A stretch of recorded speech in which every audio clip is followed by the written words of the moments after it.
I think it's fair to say that we've all been feeling a bit crabbit and wabbit over the last couple of months, but there's hope on the horizon. We're edging closer towards freedom, and in the meantime, the Something for the Weekend team are here to offer a lockdown tonic to stop everyone turning into a bunch of nippy sweeties. So it's hello from me, Fiona Scott. Hello from me, Kathie Griffiths. I'm just like flabbergasted. What an intro.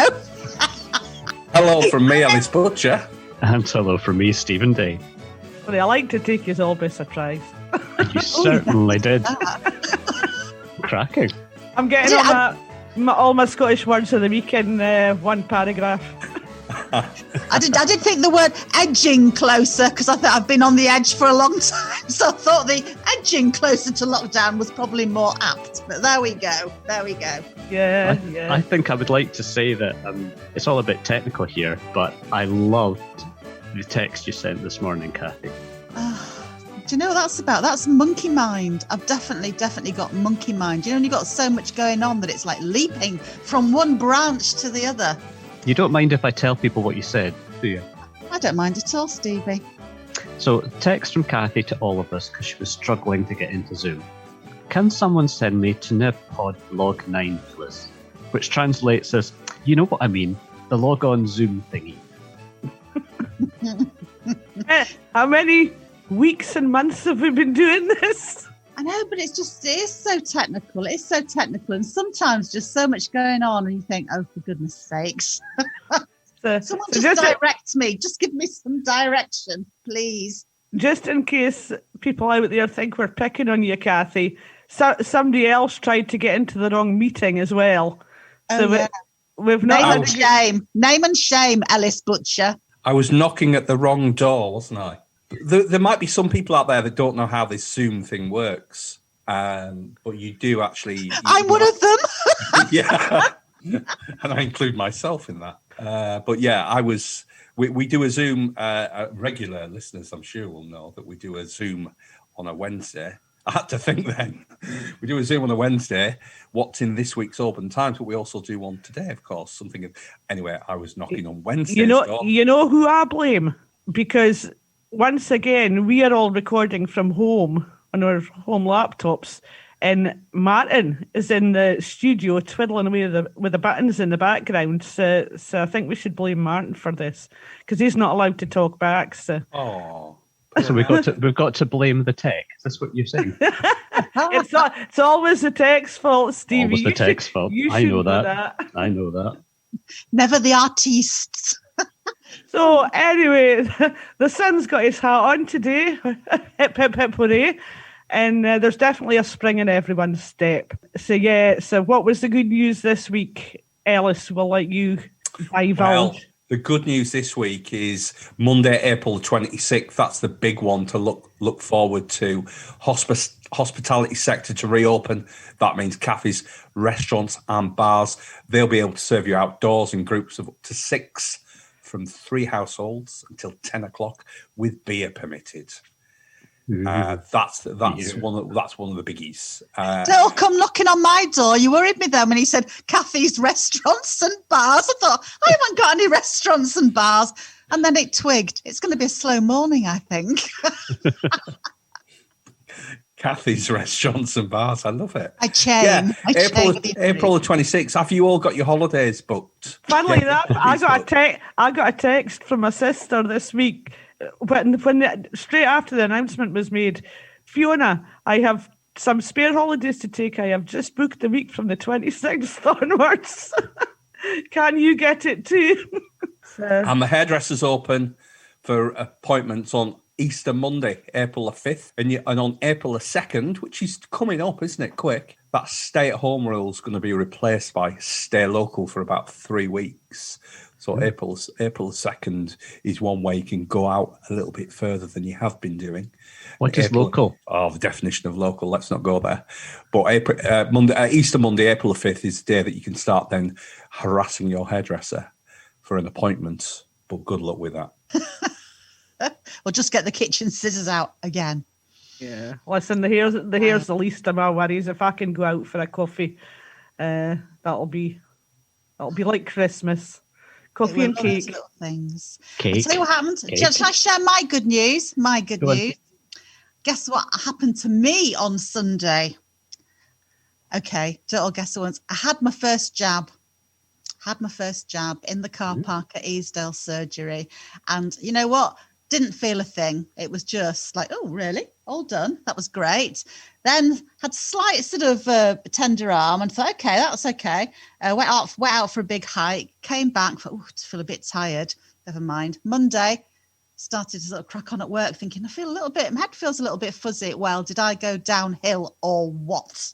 It was just like dying swan impersonation. It was just so bad. However, it was all well worth it, I've got to say. I'm just so glad that I had it. But I think I should have just packed in work earlier on during the day and just gone to bed and just like rest and let it sort of wear off. But I felt absolutely fine the next day. And then I have to tell a little story about someone who I'm not going to name because I was told not to tell everybody. And that's the worst thing anyone can say to me is don't say that, don't tell anyone, because I just want to do it even more. But somebody who I know also had a jab on Sunday. Don't start guessing. They also had a jab on Sunday, and I was getting quite concerned because I saw them a few times and I kept thinking, gosh, they're looking really, really, really flushed, like unnaturally so, really flushed, but it seemed to stop under the chin area. Anyway, it was eventually on the fourth time of me inquiring about, I think we need to get your temperature taken seriously because you are looking a strange colour, you are looking really flushed. The person revealed that the day before they were feeling a bit odd after the injection and they sort of obviously had to go to work and couldn't be bothered putting on makeup. That's given a big clue, isn't it now? Couldn't be bothered to put on makeup. So they just spritzed the face with bronzer. Well, I think they might have overdone it. So it turns out it was bronzing spray. Anyway, there we go. So that's my news. So it wasn't me or Stevie, by the way. It was Ellis. Now I'm going to have to say now it wasn't me either because that only left me. It must be Martin. Martin in the studio. He can't back. Yeah. Anyway, the thing is, a lot of people have been chatting about jabs. Some people have been absolutely fine and no worries. Other people have just had a bit of a fuzzy head or a bit of a tender arm, and other people felt actually absolutely zonked by it. So I think just get your jabs, go get them done, and then just be kind and gentle and easy on yourself for the next day and see what happens. But well worth it. I'm so happy to have got in there and had it. I feel so lucky. There we go. Get your jag. Yeah, and of course, once we've had our jags, we'll all be able to get out and about again. And pleased to hear this week that there's been people out and about as well, making it look nice for us, Kathie. Yes, indeed. There's been lots of people going around the town, and there's always the people who keep an eye out for litter and stuff and pick it up. But there's going to be some concerted efforts coming up soon over the not this weekend, but the next weekend, although feel free to pick up litter anytime you want. So it's the Keep Oban Beautiful crew. They can't have their official big spring clean this year because of social distancing rules and COVID and that kind of thing, but they are urging people to get out on their patch and just do your bit for the town. Let's make it look nice. Spring is here. Let's be excited. Let's just tidy up our area. So I had a chat with Maurice Wilkins from Keep Oban Beautiful, and this is what he had to say. Maurice, we can't have a spring clean of Oban like we would normally have because of COVID, but there are things that people can do. Well, that's right. I mean, we obviously cancelled the event last year, which was a pity. I think we held it for the two previous years, and we'd organised the whole thing so that people come and pick up litter pickers and bags and tell us where they were going to clean up, so we have a record of what had been done. But what we thought we would do this year, we've announced on our Keep Oban Beautiful Facebook page that obviously we can't do what we would normally do. We can't have a really properly organised event. So what we're suggesting is that people try and do something, either with their own bubble, their own family, pick somewhere maybe near their home that needs attention. And if necessary, we can supply, to a certain extent, we can supply litter pickers and bags. And if there's enough demand, we can arrange to have material picked up. The council has always done that for us in the past. We're not entirely sure. We've had a bit of response from people saying, I would like to clean up here or clean up there. But I think the main thing is that we have to remember that we have to, stick to the social distancing and the regulations about groups meeting outside. So in a way, we would like to just keep this ticking over, really. I think that's the best way of saying it. We're not going to have a full out assault, but we don't want to lose the idea of having sprinkling. No, I think really what we're trying to do, like a lot of organizations, we're just trying to keep things moving, trying to keep things in people's mind, even though we can't do the whole thing properly.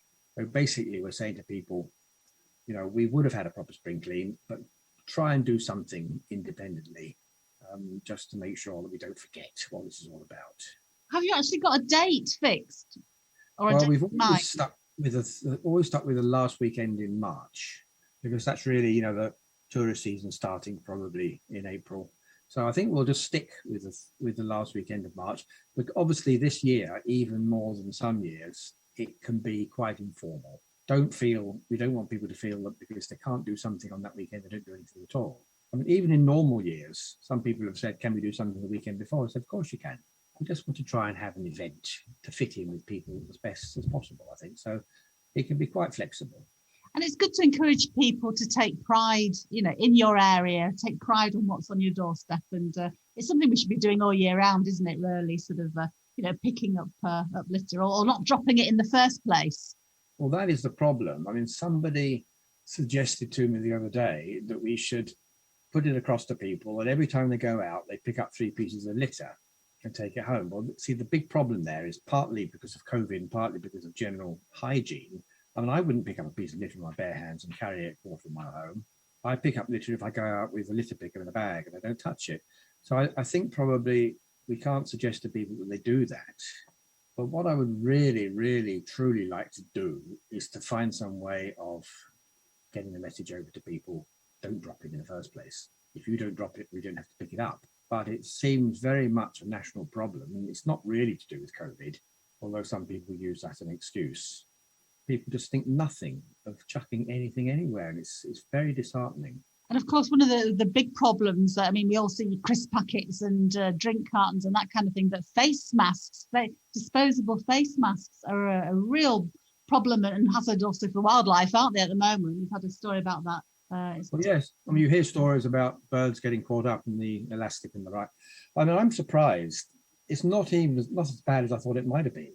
And if I go out litter picking, say, for an hour and a half in my part of Oban, I might find 3 or 4 face masks. And it's really just another little layer on the litter problem. When you consider the number of face masks that get used every day, there must be hundreds of them out there. So really, I think people are not being too bad about it. And some of them, of course, might be dropped accidentally, like other things. But no, I think it's something that we've got to be a little bit more careful about, even in most forms of litter. Try and keep those in your pocket. And what about litter hotspots in Oban? I mean, if I asked you, where are the worst places, your top 3, Maurice, top 3, what would you come up with? Well, I can really only speak for the area of Oban that I know best, which I suppose is what you might call Oban Hill. It's the area of Oban from the seafront up to McCaig's, up to the Hydro and round there, across to Atlantis, to Nolly. So I think probably the worst area is the Hydro, although of course that's not strictly a public space, it belongs to somebody. It's not owned by the town or the council, but certainly that's where people go and have booze ups. And the last time we went up there, we picked up I think 30 bags of rubbish, and then a week later it's back again. So I think the Hydro is one of the worst. Jacob's Ladder is the worst for sites near to where I live. And it's not the ladder itself, but it's everything is thrown over the bank. And there's decades worth of rubbish down behind the distillery. People sit up there and on the seats and have parties. And it's not just rubbish. I know we're talking about rubbish, but they also kick down the metal fencing. And the council have put barriers up in one place before they repair the fencing. And some of the barriers have been thrown up too, and all the road cones have been thrown over. So I would say that Jacob's Ladder to me is the second. And the third, I want a third one. Well, I suppose, again, to me, because of that's the route I do, Starbray is always a bad one. For some reason, people walk down Starbray from the church down to the town and everything gets tipped over the fence there again. So I think what I'm really more concerned about is the part of Oban that will be visited by tourists. You know, if we want to mess up our own town and live with it, to some extent that's up to us, the residents. But it's not fair, I think, for visitors to come to Oban and to go to tourist spots like the McCaig's Tower, which can be bad as well. They walk up Jacob's Ladder to go to the tower, and there's rubbish everywhere. I just don't think they deserve that. Have we got enough bins, Maurice? No, we haven't, because the council, I was told last year that the council were actually thinking of reducing the number of bins because they don't have the time or staff manpower to empty them all. I have asked for bins on Jacob's Ladder and also at McCaig's viewing platform, and I've been told that there used to be bins that they were thrown over the edge. Well, I'm afraid to me, it seems a very, very simple matter. You fix them to the fence and then you can't throw them over. Doesn't seem that difficult. No, there aren't enough bins. I mean, I've picked up a piece of rubbish, say at the Corran Halls, and there's no bin until you get to the North Pier. So there should be more. And we've actually suggested to the council that if they put bins, for example, up at McCaig's Tower, up at the viewing platform, then Keep Open Beautiful would empty them or bring the rubbish down to the car park. So there are ways of getting around it. But I think going back to what we were talking about to start with, there's no good putting bins there if you can't persuade people to use them. I suppose it's everyone's duty, isn't it? You know, as an individual to take on that responsibility to, you know, pick up your own rubbish or don't drop it, you know, put it in your pocket, take it home. And it's a hard one. I think one of the worst things for me is when you're driving along and someone in the car in front of you decides to chuck something from the window. That's reckless and irresponsible. All right, Maurice, lovely to chat to you as always. And I'll look forward to seeing people's photos of what they pick up, or at least the bags. Maybe not. Maybe I don't want to see all the photos of what they're picking up, but at least to see the bags that they're collecting it all in. So thanks for your time, Maurice. We'll speak to you again soon. Okay, Kathie, cheers. Get your litter pickers out, folks. Pick up that litter and don't drop it. Just don't drop it. It's so easy. Just don't drop your litter. And don't send it to Kathie either. Don't send it to me. I don't want your rubbish. Keep your rubbish to yourself. Talking of not rubbish, and I'm sure it's very good and very exciting. Have you got some music, Fee, for us? Yeah, that wasn't it, by the way. That was my piano phone. Thought it was Malcolm on the xylophone again. This is quite appropriate this week. It's because we've just passed International Ladies' Day. So this is Heron Valley lead singer Abigail Pryde, who's embarked on a solo release, which will be available to download and stream from today. So this was recorded on the Isle of Lewis, and the song is called Lady. And it's Abigail's showcasing a need to challenge discrimination and give women everywhere, especially within the music industry, the confidence to break down gender stereotypes. So we'll have a listen to Abigail.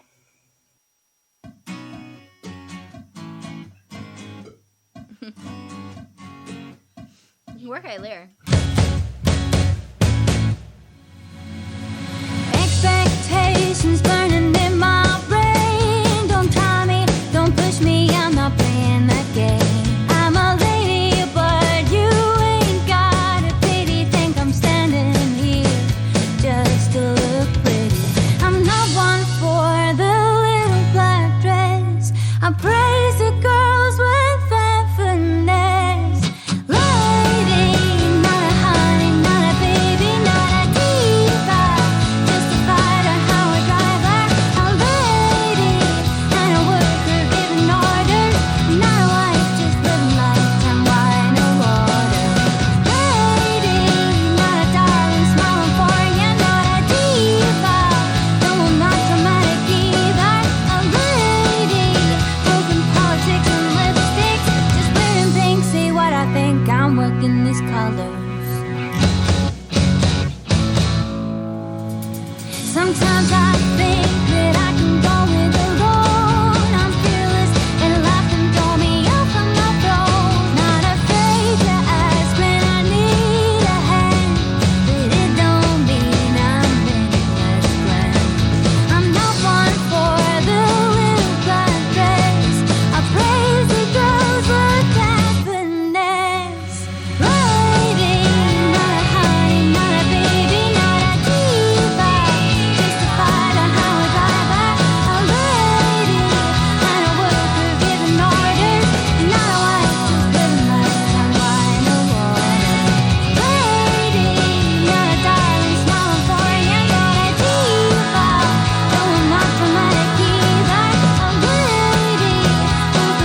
go, and I'll have to mention before I forget the joining Abigail on that track were Peter Nelson on lead guitar, David Callum McMillan on drums, and Keith Morrison on keys, bass and guitar. And I think it was Keith's studio on Lewis that was recorded in.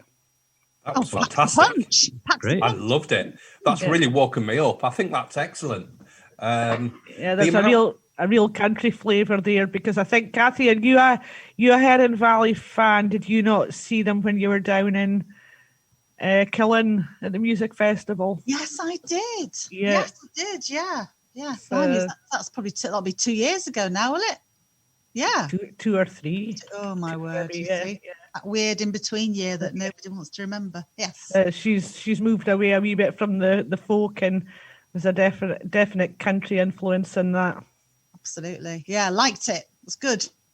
Feels sparky now. Oh no. Oh no. even more sparky. Well, Ellis said he's only just woken up. We've been chatting for about half an hour. Oh. Yeah. So, does anybody have a Scottish word of the week for us this week? Well, I have a word and a phrase, but Fiona, you don't get to play. Oh. Pick on Ellis and Kathie time. So, hopefully they haven't Googled this, have you?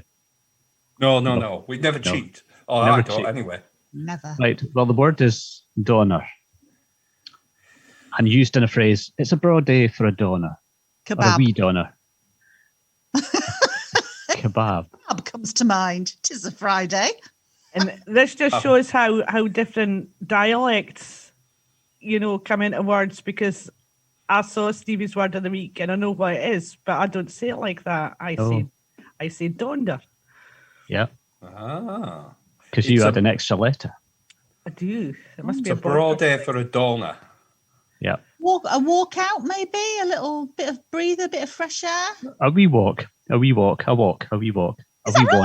It is. Wow. Well done.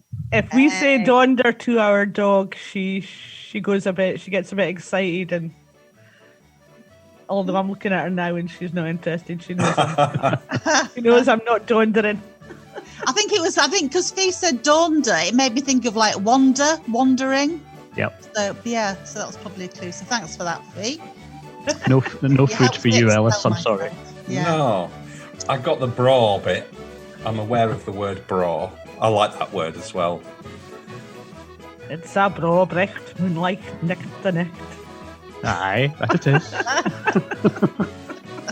I think that's all we've got time for this week. So as always, we love hearing from you, so get in touch with your news, comments, photos, or even just to say hello. You can email us on somethingfortheweekend@obantimes.co.uk or contact us through the Oban Times Facebook or Instagram. You can read our stories online at www.obantimes.co.uk, and you can subscribe to our page-turning digital edition there as well. So until next time, it's goodbye from me, Fiona Scott. Goodbye from me, Kathie Griffiths. Goodbye from me, Ellis Butcher. And goodbye from me, Stephen Day. Bye now. Bye. Bye.